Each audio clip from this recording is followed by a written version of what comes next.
You are tuning in to the You Are Loved podcast, where we hope to bring love and kindness to the world.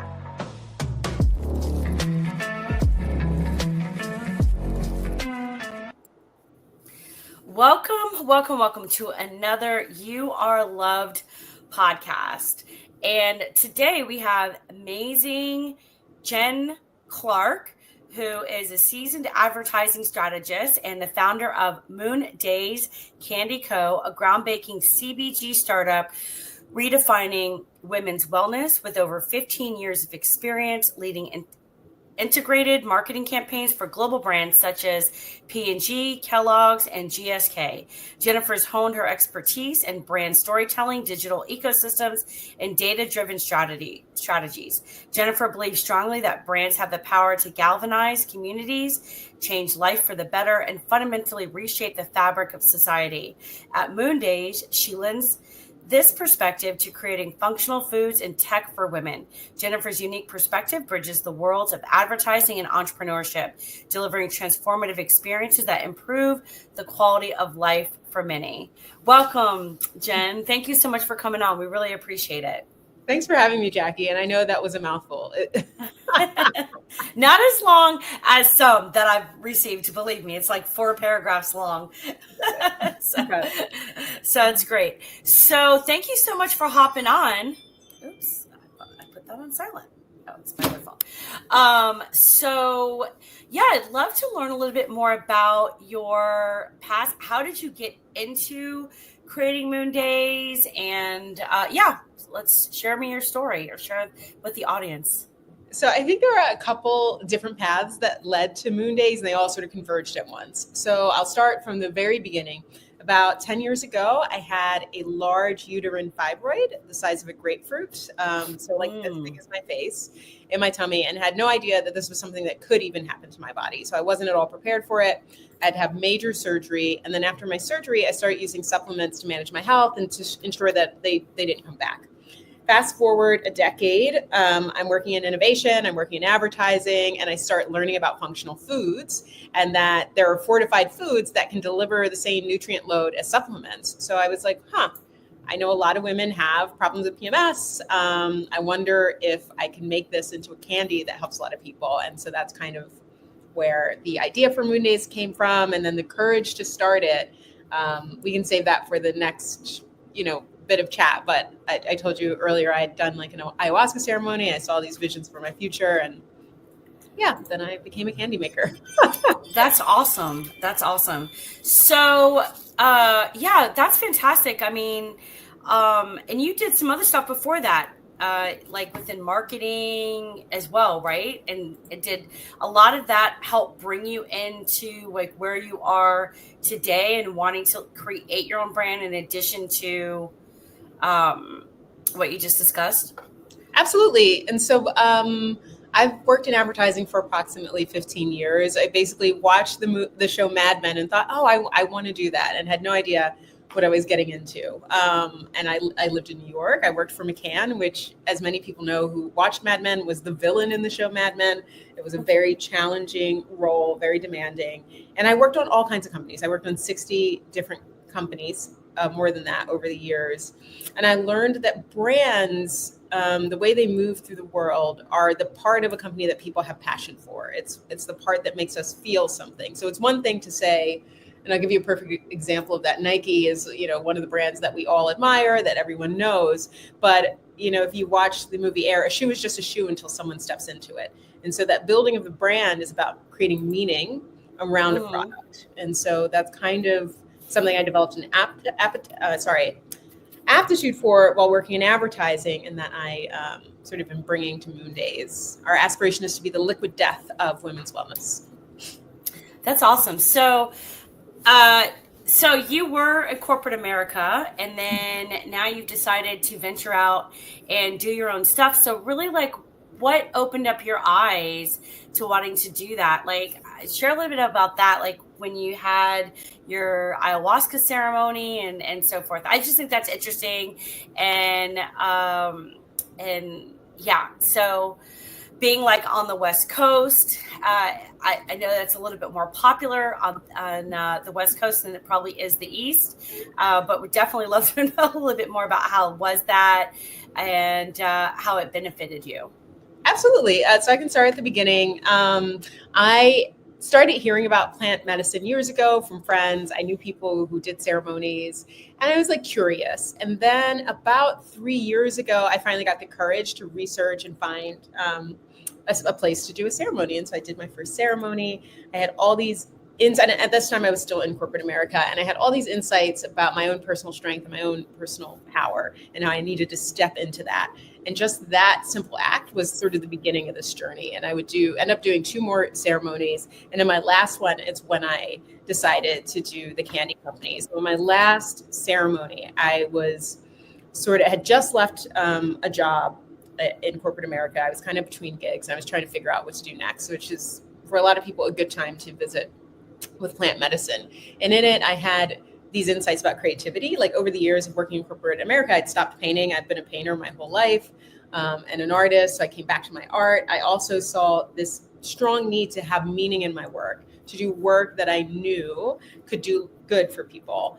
And I had this idea for the candy, and it kind of just gave me that shove I needed to like visualize it and to see it become real and to know it was something that I could do. And so I started taking steps to incorporate, doing all the research, doing the R&D to like bring this product to market. Okay. All right. I can tell you that I wish I was having some of your candy earlier today. I know we've been through R&D, but we're now at the part where it's real. So I hope to get it into your hands soon. So I also see like before you've also are a lecturer. What is a brand committee member? Oh, no. And you say brand committee member, juror, and lecturer. Obviously, I know what a lecturer is. Yeah. And a brand committee. What's a juror? Like in that? Juror. Okay. So in advertising, we like to pat ourselves on the back. And so we have like award shows and ceremonies. And one of the biggest honors you can have is to judge an awards show. Well, they're not really shows. A lot of them, they're just ceremonies, but to judge is like to say that you've made it to a point in the career where your taste and your understanding of the discipline is high enough that people respect your opinion. So that's what it means, that people respect my opinion enough about advertising that they ask me to judge work. That's awesome. Yeah. And so you guys have already been able to raise money, and you guys are doing that through which platform? Indiegogo. And so we're approaching $1,000, which I'm really excited about. We have our first 12 backers, which is nice to feel that people believe in you and to start to see things become real. So please, if you're listening to this, back us on Indiegogo and check out what we're doing over there. Okay. Yeah, that's awesome. Have you, what do you think? And that's amazing. The fact that you've had people believe enough in what you have going on to have spent $1,000, they're going to be able to, they will want to be able to spend a lot more as well, is what I'm trying to say. Like it'll triple, quadruple, whatever, but we always have to start with that first dollar. And so what do you think and how long have you had the Indiegogo up for? It's been up about a week and a half that we've been advertising. It's actually been up a little longer, but we weren't advertising it because we were getting feedback. So yeah, like within 2 weeks, we've made $1,000, which isn't bad. So what do you think has led to that success of being able to like gain, $1,000 backing in just such a short period of time? Thanks for framing it that way. I think it's the passion and love that we put into it. And when we speak, the approach I'm taking is talking to my audience and to people individually. So really just that extra mile of authenticity, which is, I think, very important for brands. People want to know that you're a real person or that real people are working on the brand and that you're purpose driven. And so I think people see the benefit of the product. I think they understand that the company is a purpose-built company and that they want to see us succeed. So that feels really, really good. Thank you for saying that. Because that's really what it is, right? People are backing it. They are investing into you. And so where else are you guys sharing your story in addition to like on podcasts? So on Instagram, on our social media accounts, via email, we have our friends and family are sort of helping us to sell things. And then also offline, there's an offline presence in my hometown of my family, who a lot of them are small business owners. So it's not fair for me to talk about entrepreneurship without talking about the influence that my family has had on me. So my cousin, who's like a sister to me, is a business owner. My aunt, like basically everyone I know. And so a lot of them through their businesses are also helping to sell the candy, which is like huge, actually. And yeah, no, that is huge. I think that was how Bezos got started, allegedly, when he started Amazon. I feel like there was other backing too, but he had a lot of friends and family that really believed in him when it was only an online bookstore, really. That's what it was before it became everything that it is today.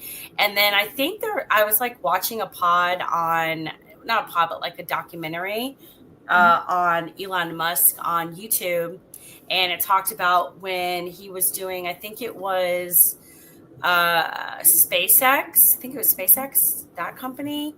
And when the investors and everything were like, forget it, we just don't believe, we're not giving you another dollar because you can't seem to get this rocket up. And so then he was like, forget it. So then he just took every single dollar that he had and invested into it. I think also friends and family. I feel like it's like there was like this story was always like, if you can never be a prophet in your own town, like I don't even think Jesus was. And then to be able to have your friends and family, the ones that have seen us like at our lowest and at our highest, and for them to believe in us and to take their money and invest into our dreams and our future, it just says a lot about what you have going on and what you've put together. Thank you for that. And I like that line about it's hard to be a prophet in your own hometown. And I think that's true. I think when people have seen so much of you, it's hard to transform into something new. So it takes your belief to do the transformation. And then you have to build enough belief in them so that they believe it's real. And so I'm kind of on that journey now. And I think my family understands that I'm doing it for all of us as well. Like, we're working on our equity agreements and things like that, and they will be part owners in the company. So they have a literal stake in seeing it be built, which is great to be able to give back to them that way. I think there's a great line that I heard a preacher say once. I know we talked about our faith earlier. I was raised Christian, and I still am broadly spiritual with very strong Christian and Buddhist beliefs. It's like a weird mix of beliefs I have. But he said everything that God made was made to do work. And I believe that is 100% true. And so if you look at a bird, a bee, a tree, everything in the world does work. And if you're going to do work, why not do work that benefits not only others, but the people that you love? Yeah, no, that's great. Yeah, even birds, they have to go out and hunt for the worms or the seeds to be able to get them fed and their babies fed and all that. They can't just hang out in their nests all day chilling like just in a bird bath all the time. They'll get devoured by other creatures out there, right? Yeah, and so does the grass. The grass grows and feeds the cows. The trees grow. They provide us shade and oxygen. Like everything's always working when you look at the world. Yeah, Dogs are working. Yeah, that's amazing. I learned something the other day in Atlanta that we have like on one of our huge buildings, because we just were talking about bees and stuff, like honeybees and how integral they are to our growth of our land and providing nutrients. And they like on top of a building, it's like they created like these bees nests and stuff like that on top of like one of these large buildings or whatever in Atlanta to be able to create enough honeybees and stuff like that to make a positive impact in the city there. So I thought that was kind of cool. That is cool. Don't let me go too far off piece, but I love honeybees. Obviously, the bees are threatened. Our survival is integral to their survival is integral to our survival. We will not live as humans if there are not honeybees to propagate and pollinate our plants. So we are invested in their survival. Yeah.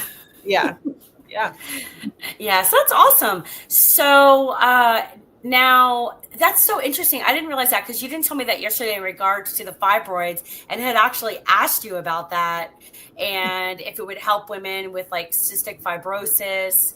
And then, so I know, so if you want to talk about that, because maybe go into that a little bit more. I'd love to learn more about that. Then have you tried it out for yourself yet, the candy? Yeah. So I take pretty much all of the supplements that are in the candy and have been for quite some time. The nuance of what we were talking about yesterday is that not every supplement I take is in the candy. So when we made the candy, what we wanted to optimize for was very high efficacy against what we understood were the top concerns of women, very low side effects. So some of the supplements I take personally might have side effects for some people, so we chose not to include that. For instance, there's something called maritime pine bark, which I swear by. It helps with perimenopause. It helps with cognition. It can help with ADHD. We didn't put that in the candy, one, because it would drive the cost up. We want to keep the cost really low for women. And then two, there are some adverse side effects it can have for some people. So we were really deliberate in trying to formulate something thoughtfully that we knew would work for a lot of people and for what the most common symptoms were. Like, as hard as it is and was to have fibroids, they're not a concern for everyone. And so maybe that's a later formulation where we start to deal with some of these other concerns. And then the other thing is to always be in a position to direct women to care. Like supplements, I love supplements. I'm one of those people, crystals, supplements, plant medicine, let's do it, all the things. But that is still not a replacement for medical help. Like, you should be under the care of a doctor if you have serious concerns and not just eating candy. Yeah, exactly. Yeah. I mean, if it's something where it's like so drastic like that, but like, like for myself, I haven't, had to deal, praise God, with like fibrosis and stuff like that. But like when I was talking about yesterday, it's like these crazy emotions, especially when I was younger and didn't really understand like what's going on with myself, and just feeling like sometimes just like super emotional and like wanting to cry and stuff like that, or just being just quickly triggered or whatever. Like, and I'm like, oh yeah, like I'm about to, start my thing. And I was like, okay, so maybe that's what it is. So, that's one of so there are a couple pieces of collateral. Actually, I should send you a link to this too. One of the things we're really passionate about is helping women build body awareness. So I have like a bingo card that you can get, and it helps you to track. It's like, does nothing in your closet fit? Is the person sitting next to you breathing too loudly? Like, so those little irritants that are like, listen to your body, like maybe your period's about to come. Because a lot of us don't track our periods, and like those are the signs that tell us that it's about to come. And so Moondays does help with some of that. It will not solve all of your problems. It will not do your taxes for you, but it should make things a little bit easier, is kind of our pitch. Better periods, period. Better, I like that. So that's great. Yeah. So, So what do you think is probably, like, from all of your years of experience in brand management and creating the perfect story, what do you think is probably the top 3 things that you've learned from your experience in corporate America that you're now bringing to Moondays that's going to help it become a success? Absolutely. That's helping it become a success. That is a success. I'm trying to make sure I don't use words that diminish, because it is. I mean, you definitely, it's been amazing. So we're doing the work, and so I'm grateful. And I'm grateful for you to be part of this journey too. And so let me think about that, because that's a big question. The top 3 things. The first one is around. So I'll give you 5 if you're okay with 5. For sure, yeah, go for it. Because they follow. So my specialism is actually in brand experience. One of the best tools we have for orchestrating and creating experiences called a journey, a customer journey, or a journey map. And there are 5 sort of basic stages to those journeys, and they each have lessons. And so this is when you asked about being a lecturer, this is one of the lectures I teach. And so the first is about awareness and about building our awareness. So one of the most important things you can do as a human being, I believe, is to raise your understanding of the world around you and of yourself. And if you can do that, not only will you be able to build great things in your life, but it'll help put you more in tune with other people. So when we talk about awareness, we talk about listening. When we listen to our customers, we listen to their needs, we're better able to serve them. So for me, that's really important with Moondays, is that we're always listening to the needs, wants, and desires of women so that we can create products and experiences that, again, are genuinely helpful and meaningful for them. The second one is about consideration. And so that kind of maybe it'll end up being three. That kind of falls along the same lines. And it's about being considerate in the things that we create and the way that we move through the world. So I think big brands like the ones I've worked on, I mean, you're talking about brands with tens of millions of dollars, some of them billions of dollars that they spend on advertising. And so even the smallest message reaches a lot of people. And if you have someone's attention, you should be giving them something for their attention. So we talk about a lot about value, the value exchange. So I'll give you an example, which was kind of controversial, but if you think about, we don't have to do a controversial one, but any of the ads that Nike does, like Dream Crazier, or any of the ads that feature women, like one of my favorite, and I think it's Oprah's favorite ads, one of Oprah's favorite ads as well is, If You Let Me Play, and it's from the 90s, and it talks about all the benefits, and you should look it up, but like all the benefits that girls get if you let them play sports. They'll be less likely to get pregnant earlier. They'll be less likely to stay in an abusive relationship, like all of those things. And they said that in a commercial. And you think about the light that shines on the lives of women and girls. So again, being considerate in the way that you move through the world and understanding that even you as an individual, and certainly as a brand, you have impact on the lives of others. Second lesson. Third lesson, we can skip the third one. It's all about purchase. So we don't have to go over the lessons of buying things. I think the other one is advocacy is another good one. So we'll skip to number 3, which, because I've talked for a while, advocacy is the 5th journey stage. And advocacy is all about being a champion for the things that you believe in. So we all have a light, we all have power. And the more you can champion the good things, the more of those things there will be in the world. So those are my 3 big lessons. So build your awareness, be considerate in the way that you move through the world, and be a champion for the good things that you believe in. Oh, I love that. So when you're saying being a champion for the good things that you believe in is like, can you expand on that? Does that mean like being consistent? Can you just expand on that, like what that really means or what it looks like? Well, one, it's like start a company that sells women's candy. I'm just joking. So that's like a big leap I made. But being a champion for the things you believe in, they don't have to be big brand acts like starting a company. It could be standing up for someone in a meeting who's marginalized. We know that a lot of times women are spoken over in meetings, or junior staff, and that impairs speaking of corporate America, impairs their ability to sort of believe in themselves, to move forward, to advance. It's like speak up for somebody else. That's a very small thing you can do, given the power that you have, that makes a big difference, right? If you believe that they should be heard. And I've done that, and it's scary. I remember, I'll give you a true example. I was in a meeting.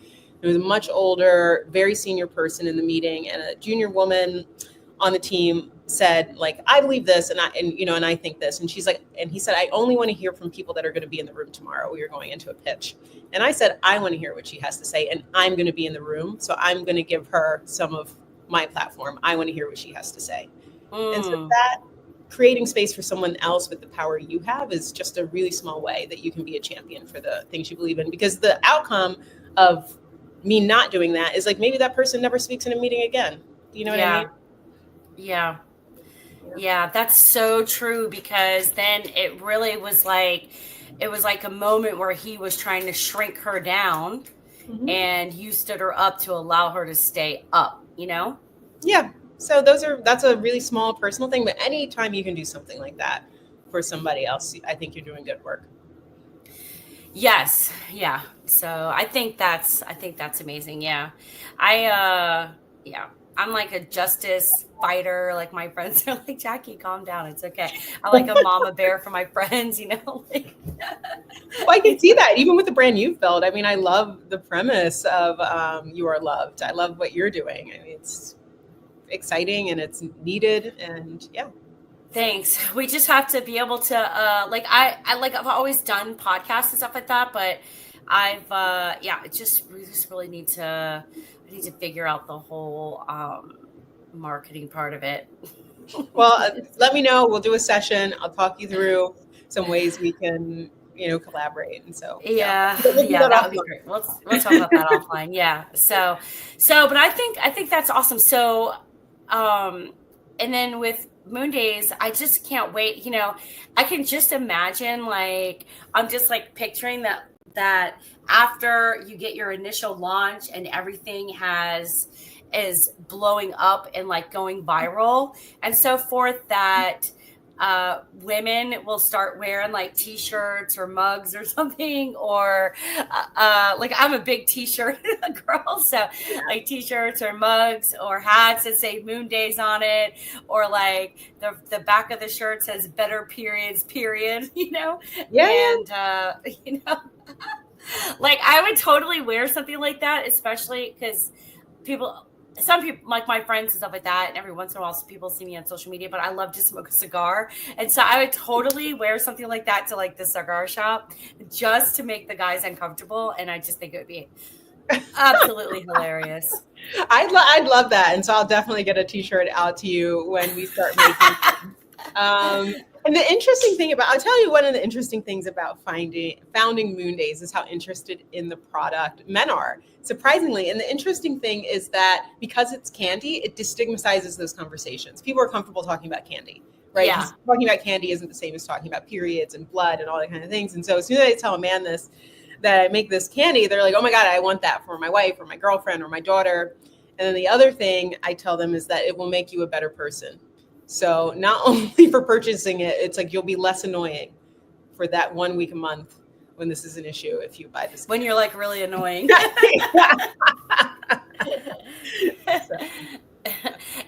was I was listening to this one. I listen to a lot of entrepreneur podcasts, but I was listening to one podcast and they were talking about the gentleman and I think he was like sharing his story or whatever, but it was like for cleaner balls, for like men, and it's like guys didn't want to have that stigma, so they really went after the women to be able to buy that. Initially it was gag gifts and stuff like that for their husband, but then they really liked it. It was like, okay, well, I can definitely be cleaner in that specific area.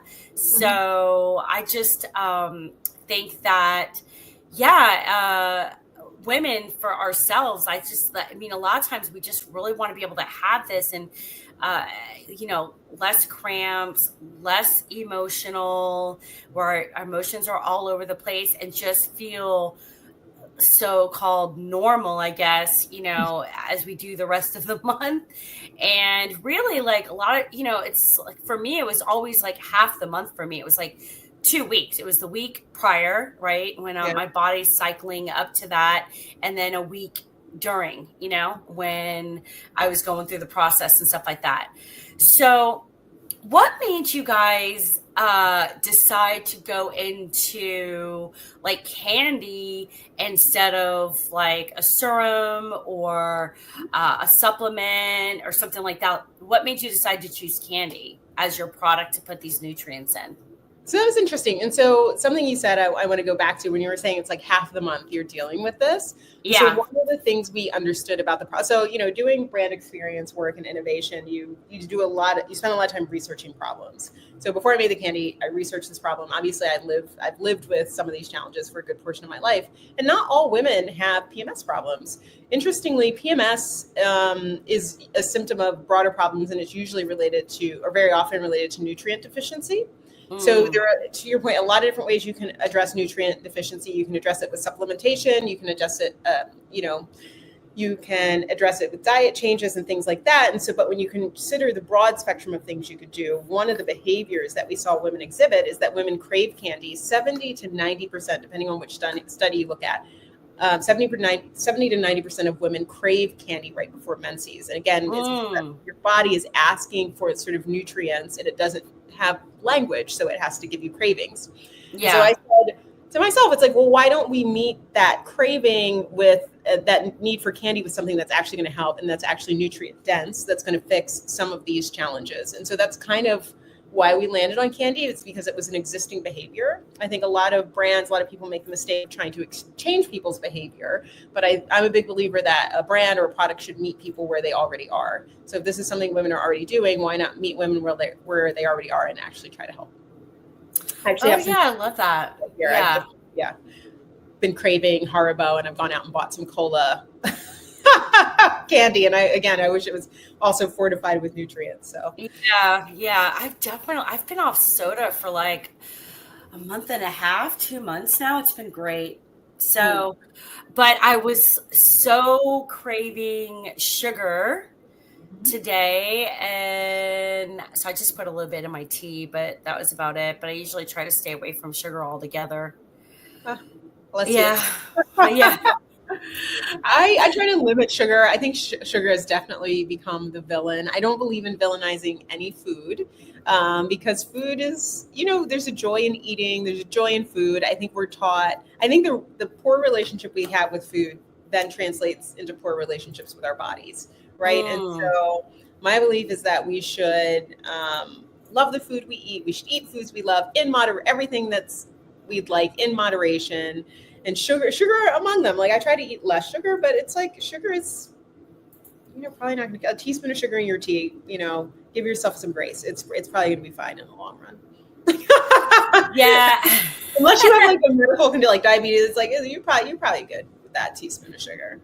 Yeah.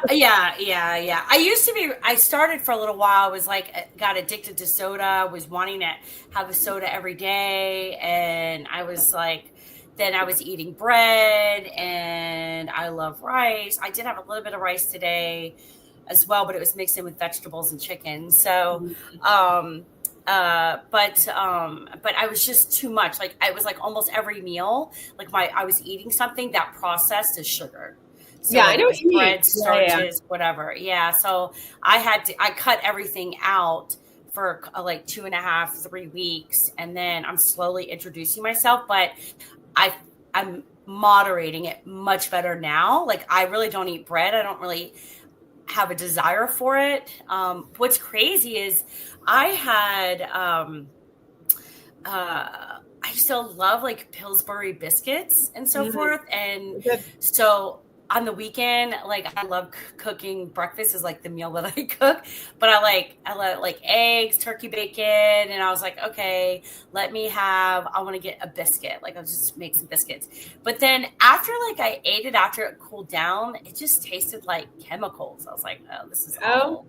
Yeah. I know what you mean. And biscuits can be hard. I mean, my friend just made us shout out to Steph if she's listening, some really amazing biscuits. But yeah, carbs can sit really heavy on your system. Yeah. There's something interesting. She probably made them homemade though, like fresh, right? Not out of the can. They were beautifully homemade, like perfect. Yeah, that's the difference. Yeah. The interesting thing is, I did a year ago an elimination diet. I wasn't feeling well. I was like, I just got out of this job. I had some body things. And so I did this thing. It's like 10 years old. And my friend had recommended it to me. It's called The Plan. And so basically it's an elimination diet. You go back to eating almost nothing. I ate nothing for 3 days except for apples, flax, and shiitake mushrooms. And then you add new foods on one at a time to see what your body reacts to. And the premise of the book is that everybody's biome is different, and so we'll react to different foods differently. And so for me, I learned that my body does not like oats. Like if I eat oats, I'll bloat, I get gas. The same thing with white rice. My body doesn't like turkey. And so like even seemingly healthy foods, sometimes your specific body is just like, that's not for me. And so I had to learn those things about my body. And I still cheat sometimes. Sometimes I eat shrimp. My body doesn't like shrimp, but I'm like, I want shrimp, so we're gonna have shrimp, and we just have to deal with it. And then, then I get gas, and then I have to tell the people around me that mistakes were made. Like, sorry. Yeah, sorry. I really wanted the shrimp. So. Wow, that's crazy. Can you eat like lobster or crabs or anything like that? Does the crazy react thing. The same? No, that's the crazy thing, because you figure these foods all have different nutrients profiles, different vitamins. And so, even within the same family of foods, your body might react to one and not the other. So I can have crab, but my body doesn't like shrimp. I can have tilapia, my body doesn't like salmon. And so it's just whatever the chemical composition is of some of these foods. It's just like your body will, and it's fun to be in dialogue with the body. So I spent a lot of time developing my mind, developing my spirit, but like not as much time with my body. And so it's been really fun to, again, build that body awareness, come back to the body, like learn its wisdom, actually give it the things it wants, like sleep and water. So, right. Yeah. Question for you. When you guys push out like when you first start sending out like your first set of product and stuff like that, are you going to have like pamphlets or little cards or something like that in with it? Because I love the fact that you said that, because I never knew this before until you told me yesterday that when we are having like hard cramps and stuff like that, or emotional, and that it's a deficiency. I know I get low iron, where a lot of women, our iron drops a lot during our cycles. So are you going to provide any additional info and stuff like that in with the candy when you first start sending them out? Yeah, absolutely. I think that's a great idea. We will send those out along with the pouch. The interesting thing you said about the nutrient deficiency, again, everybody's body is different. And magnesium is actually one of the main ingredients in Moondays. And a lot of people are deficient in magnesium, and it causes wreaks all kinds of chaos in our bodies. So there'll be pamphlets. The early users will also get a little pouch to store their candy in, so they can take it everywhere and eat it as a snack. And so, we've been thinking a lot about that face experience and how we're going to show up, which is pretty exciting. I could just imagine, like, when someone says they're going to look something online, they're going to like, I'm going to Google that. And then if someone's like, is it your time of the month? No, I'm having a Moonday. Well, that's where the name came from. Like Moondays is a Native American indigenous term for the time that women are on their cycle. And we didn't co-opt it. It's been used by other groups and communities since. And we just thought, what a wonderful way to sort of honor, all the different traditions that have related to women's wellness, and then also this relationship to the 28-day cycle. So the other reason they're known as Moondays is because a typical cycle, like at least in lore, is 28 days, which is the same amount of time, a moon cycle is. And so I love the moon and all the lore related to the moon. So that's kind of where the name came from. Thank you for bringing that up. Yeah, very proud of it. Yeah, I love that. Yeah, I think it's absolutely awesome. Yesterday when we were talking, I was like, I could totally see her on Shark Tank, One day we got to get our numbers up. So we're pre-seed right now. We're raise our pre-seed round next year. So we're doing this sort of circuit with the Indiegogo to build awareness, to get some money for our first our first shipment of candy, and also to get some early customers. But once we do that, we'll be able to sort of raise a pre-seed round and start to scale the company even more. And so, we're doing it. And maybe eventually we'll meet the sharks. I don't think I have good enough numbers just yet for the sharks, but soon I will. Yeah, without them really being a shark and wanting to take 96% of the company to give you $5. Oh, man, this equity game is a tough one. I'm sort of learning all about it. It's a lot of people take your money. If you're willing to give it to them. Yeah. So, that's awesome. So, okay. So where can people get like some more information and? Yeah. So we've got a couple of places right now. Go to Indiegogo. So that way it's easy for you to buy the candy if you want to sign up. So it's, I think I sent you the link, but it's like igg.me/Moondays Candy. There's a link. We also have our website, which is moondayscandycompany.com, or just moondayscandy.com. You can find us on most social media platforms. We're on Facebook, we're on Instagram. We actually don't have anything up on TikTok yet. I need to get to that, but we have TikTok. And so, we're out here just doing our best. And you're kind of putting me on the spot. I'm like, I need to update some of our properties. We invested a lot of time in building our Instagram following, and so I need to be talking to them more throughout this process. Yeah. And I think even like, do you talk a lot about like on Instagram and everything about the deficiencies in our bodies and so forth? Yes. So our strategy was, absolutely. And so I'll do a little bit of the marketing speak along with. So one of the things about our brand is we celebrate female creativity, right? And so the fact that we menstruate is a testament to the fact that we as women are creative beings. We have the ability within our bodies, many of us, to create life. which is beautiful. So we celebrate creativity in all of its forms. So one of our content types is that we'll just have poems, we'll have, you'll celebrate women artists, women musicians, and things like that. Another kind of content we like to put out is informative content, to your point. So content that informs about the body, content that sort of speaks to foods you can eat other than Moondays, and like different ways you can manage all those women's issues. And then the other kind of content is sort of the chest banging, what I call the chest banging content, like things we're doing that we think are interesting, like our articles and things like that. And so that's kind of 3 content types that we put out on social media. I love that you have a content strategy. Man, listen, this is what I've done for a living for a long time. I'd be ashamed if I didn't. What's your Instagram? It's Moondays or? Yeah, Moondays Candy. So it's, Moondays Candy. Instagram. Okay. All right. Yeah. To stay consistent with the website. Let's see here. Yeah. I think we're Moondays Candy on almost everything. Here we go. Yeah. You pulled it up. Yeah. That's why I was asking. My email closed out and then I didn't want to type and enter in the password again. So. Yeah. And so I need to put up, like I said, the campaign has been, our strategy for the campaign is to go out to friends and family first. That literally just wrapped up this week. Now we're going out on social. And then we'll keep going after that as well. So it has been a lot of work. It's a lot. It is. It's a lot. Yeah. But in a good way. Lot. There's 100%. Yeah. I love doing podcasts, and this is like where I thrive, and being able to talk to people and interview and ask questions and so forth. But when it comes to wanting to be out on social media and being vulnerable, I had to force myself into it.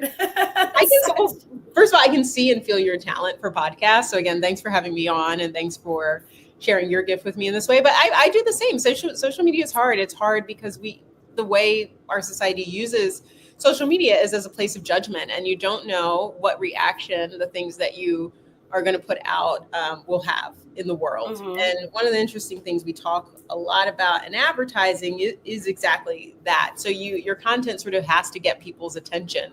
And for it to get people's attention, it has to be creative and maybe even a bit provocative. But if you're going to provoke someone, what are you going to provoke them to do? Are they going to end up yelling at you? Are they going to think it's upsetting? Or are you going to get, or even something like our Moondays Guide for Men, which is a bit satirical?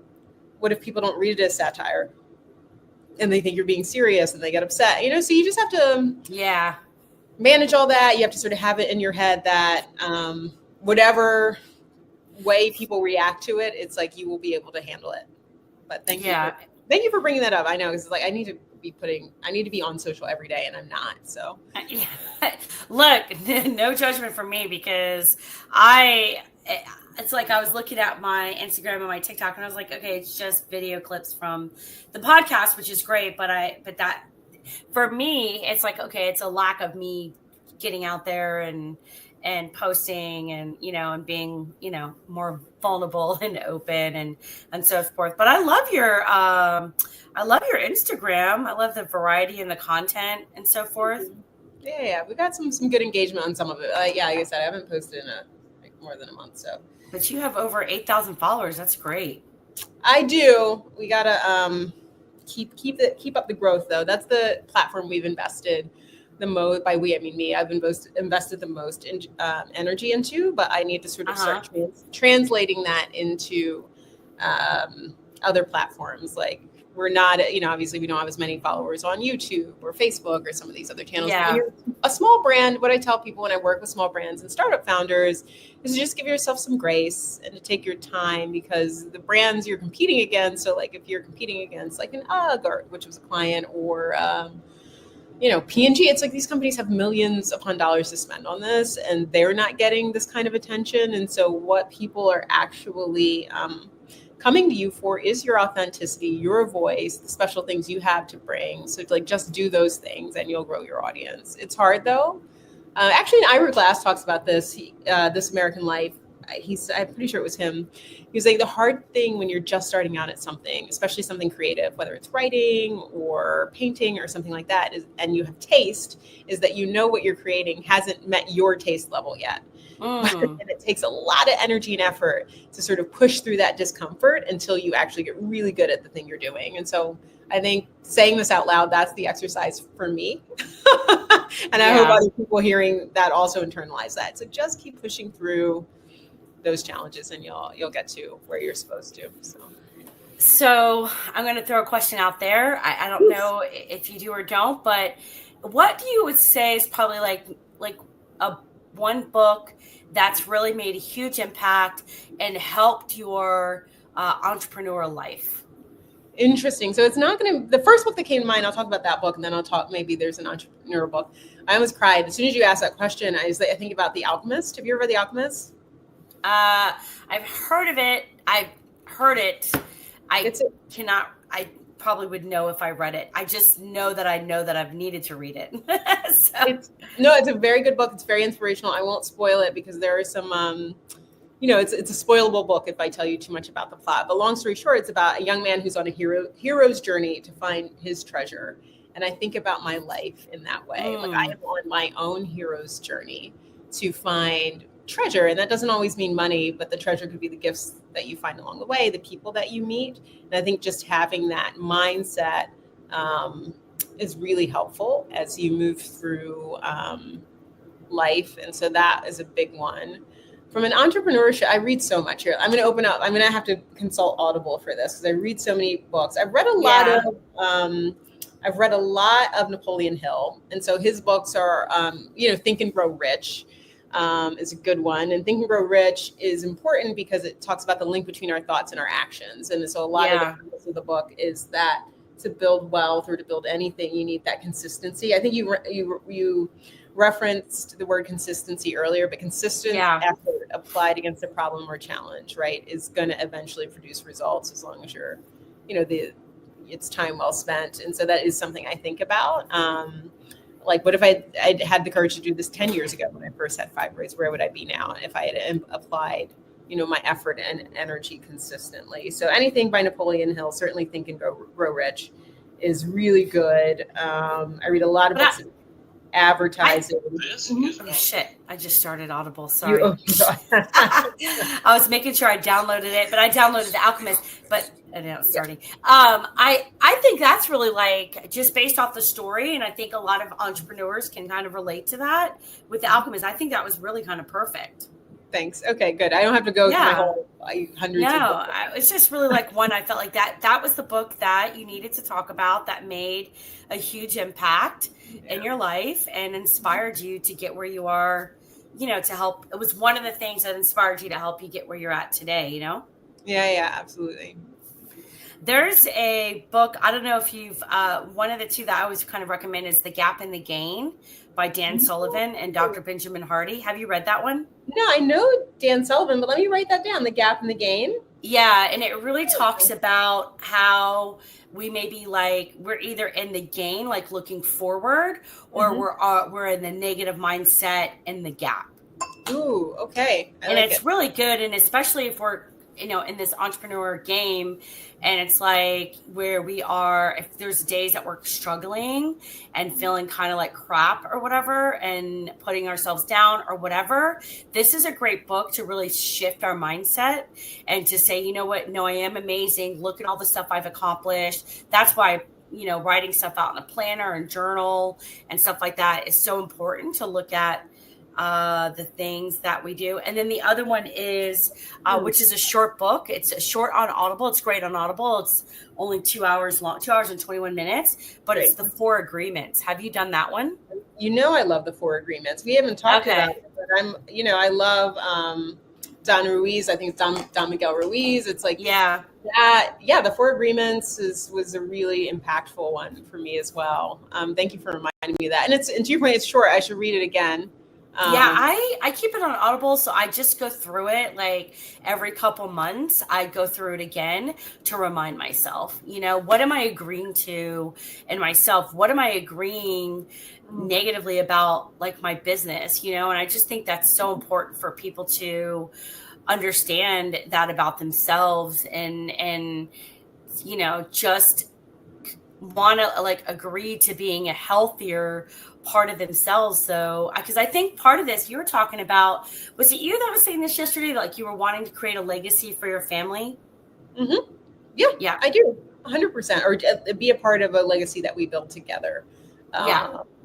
And I do think that one of the things you've referenced a lot is how important the mental game and the focus is when you're on any journey like this. I think, to your point, every day it's sort of reminding yourself why you're doing what you're doing, why it's important, and giving yourself grace. Like I have a friend who just walked away from her business, God bless her, after 2 years. And it's like, that's okay too. But the gift is in the work. And this is something I said to you yesterday when we were talking about my ayahuasca ceremony. One of the first insights I got was that we're all on this journey where we think we're going to do this work and we're going to get this great thing at the end. And I know everybody talks about the journey being important, but it's not the journey, it's that the gift is the work.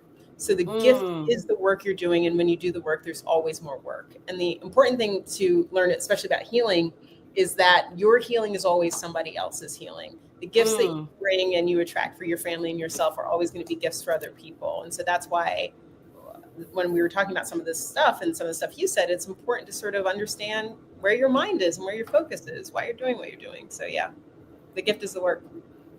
I love that. The gift is the work. Okay. Yeah. Mm-hmm. And my heart is in the work. That's the motto of my school. I went to Carnegie Mellon. It's my heart is in the work. The gift is the work, and my heart is in the work. And my heart is in the work. Okay. Yeah. And then, so meaning like that, this is who I am. Like, this is what I'm passionate about, or. So actually another insight, I'm gonna hit you with all the insights. We're getting to the for it, please. Is that your thoughts? So when you start, your thoughts are one thing. Your thoughts sort of point you in the direction of the thing you should be doing. What amplifies that power is your feelings. And so when we talk about your heart is in the work, it's like, where are you putting that feeling and that energy and that enthusiasm, that passion? And it's like, that's what amplifies every thought. And that can be a negative thought or a positive thought. And so when I think about my positive thoughts, like I'm doing this for my family, I'm doing this to put good things in the world, that love and joy that I have in that specific part of the work is what makes the difference. And you can do the same thing on a bad day when you're like, this isn't working, I'm not good enough. It's like that, the feelings that go with that also become amplified and they push you in the opposite direction. So yeah. But you're always in control. You are the creator of this. I'm not going to mention the matrix, but we are in a light graphic matrix. That's for the weird conversation. So when we want to get weird, we'll talk about the simulation. And it's like, but you are the creator of your simulation. So that's that's so true. Yeah. When I was like that, when the movie, my mind was like trying to process that and visualize it, because I have to visualize it in my brain and really like it's for me to be able to process it. And so yeah, that's interesting. Okay. So I look forward to connecting with you again. I'm definitely I'm glad that we're connected on LinkedIn. And is there any last thought that you'd like to share before we go? Can I do two? Can you what? Can I do two thoughts? Of course. Do as many as you want. So my first thought is thank you. Thank you for reaching out to me. And so, Jackie, you reached out to me. You said, I'm doing this really great thing. I want you to be a part of it. And I was like, wow, this lady's awesome. I love the premise of you are so loved. I love that we found each other. So the first thing I want to say is thank you. The first thought I want to share. The second thought I want to share is if you ever are really struggling, and this is something I say to my friends and loved ones, you put your hand on your chest and you say the words, I love you, keep going. I love you, keep going. So give that love back to yourself and let it fuel you in all your endeavors. So, yeah. I love that. And thank you. And thank you for agreeing to come on. I really appreciate it, because you could have said no. And I'm glad that you didn't, because we wouldn't have had a chance to connect. So, So, all right. Awesome. Well, Jennifer, thank you so much for coming on today. I really appreciate it. And I hope you have an amazing day. You too. Thank you, Jackie. Right. Oh, and all of her links and everything will be in the bio. Sorry, I meant to say that earlier when we were talking about your links. Yes. Thank you. Okay. Okay. All right. Thank you. Bye. Thank you so much, everyone, for tuning in to another You Are Loved podcast. Please reach out to us. And if you want to be able to start journaling or doing a planner, just creating your tasks and stuff like that, or your goals for the week, it does leave enough room in there for you to write stuff down. So that way you can also go back throughout the year and see all the great accomplishments of things that you have accomplished that week. So that's so amazing. And I hope you guys have a fantastic day.